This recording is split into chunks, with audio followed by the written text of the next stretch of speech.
आता आपल्या आवडत्या मालिकेचे संपूर्ण भाग मालिका प्रसारित झाल्यानंतर लगेचच पाहू शकता फक्त सन नेक्स्ट वर. भारतातील प्रेक्षकांसाठी मोफत सेवा. ओ नाही नाही आई, असं काय करता? गिरिजा मयेकर माझ्या आहेत ना, कलीग.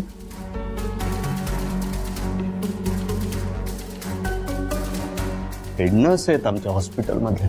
अशी व्यक्ती शोधून पण सापडणार नाही तेवढं तर करणं माझं कर्तव्य आहे, हो की नाही?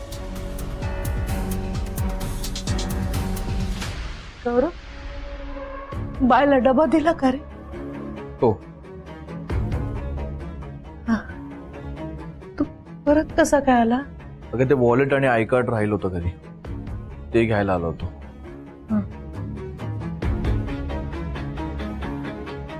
एक्सक्यूज मी, तुम्ही डबा कोणाला दिला? मिस गिरिजा मयेकरांना अलाउ केलं? नाही, कसं आहे ना वहिनी, अशा गुन्हेगारांना बाहेरनं डबा अलाउ करत नाही ना.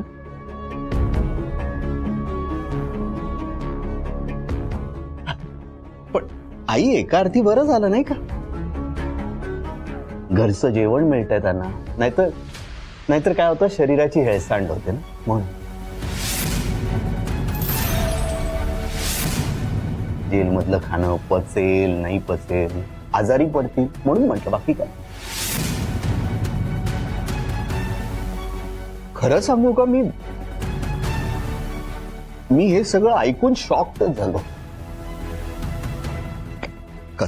तो चपलांचा हार काय, गिरिजा मयेकर हाय हाय काय, अजूनही डोळ्यासमोरून ते दृश्य जातच नाही. आणि अशा चांगल्या माणसांच्या बाबतीत हे असं घडावं, त्यांच्यासारखी प्रामाणिक प्रेमळ माणसं शोधून सापडत नाही हो.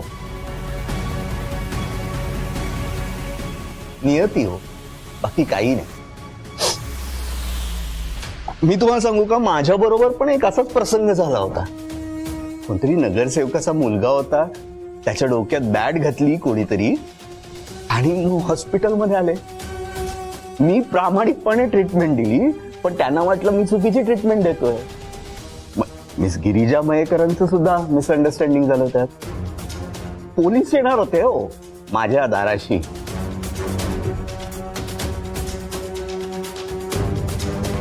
पण मी सत्याची कास सोडली नाही. आपण सत्याची कास सोडायचीच नाही, कारण सत्य हे सत्य असतं.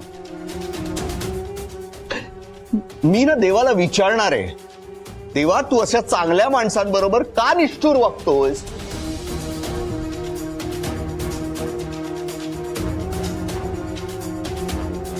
येईल मिस गिरिजा मयेकर, घरी येते नक्की, मला खात्री. बाळ, काय नाव आहे तुझं?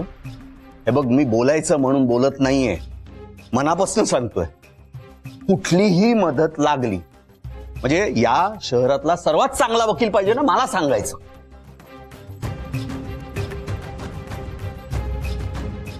तिचा विचार करायचा नाही, मी देईन पैसे.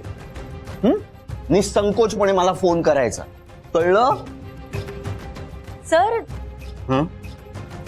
तुम्ही इथे?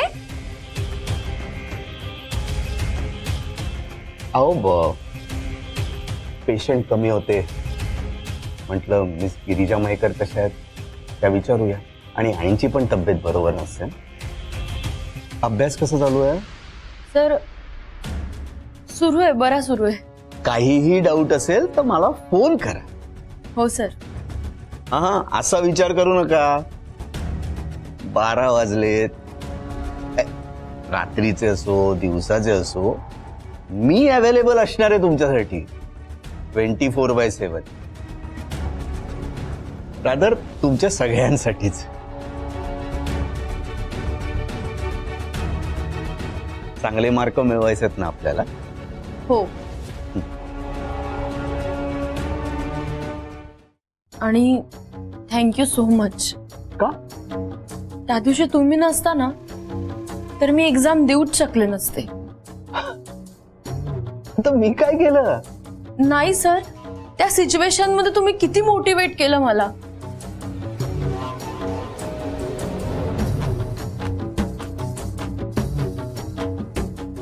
अहो, मी सुचित्रा मयेकर, अहो मी तुमचा मेंटॉर आहे. मी तुम्हाला मोटिवेट नाही करणार तर कोण करणार सांगा.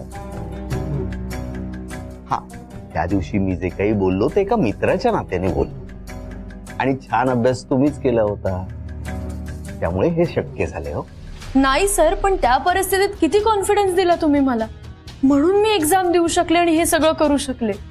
आई, खरं सांगू का तुम्हाला, she is a really strong lady.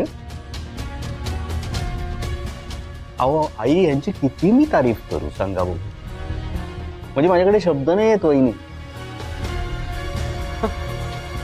त्या परिस्थितीत सुद्धा यांनी जाऊन पेपर लिहिला, खरंच क्रेडिटेबल आहे. चला, झालं गेलं विसरून जायचं, आता अभ्यासाला लागा. हो सर. चला, येऊ मी आई? हो नाही, चहा पाणी काही घेतलंच नाही तुम्ही. प्राची, चाय टाक गो. नाही नाही नाही वहिनी, खरंच नको, खरंच नको. मी मिस गिरिजा मयेकरांची चौकशी करायला आलेलो. नाही नाही, चाय तर घ्याच तुम्ही. खरं सांगू का, 2 दिवस झाले अन्नाचा एक कण गेलेला नाहीये पोटात. विचारच नाही. थोडा चहा घेईन, कारण तुमच्या हातचा आहे. आणि बिस्किट मिळेल का? मला ऍसिडिटी होते फक्त चहा प्यायला. आणते. आई येतो मी. हा. नका तुम्ही काळजी करू. मी आहे. बरं वाटतं आता? चल डॉक्टरांकडे जाऊया. अरे वेडा आहेस का? एवढं काही झालं नाहीये मला. एवढं काही झालं नाही असं कसं म्हणू शकतेस तू आई? चक्कर आली होती तुला? अरे गिरीजासाठी उपवास केला होता की नाही, त्यामुळे जरा थकवाला असेल, इतकंच.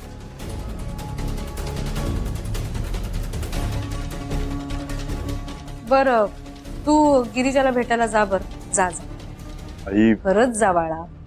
मला काही झालं नाहीये एवढं. हा, जा तू. मी थोडी विश्रांती घेते आता. जरा डोकं जड झालंय, इतकंच. अगं तुला अशा परिस्थितीमध्ये सोडून मी कसं जाऊ? अरे त्यात काय एवढं, किती काळजी करशील.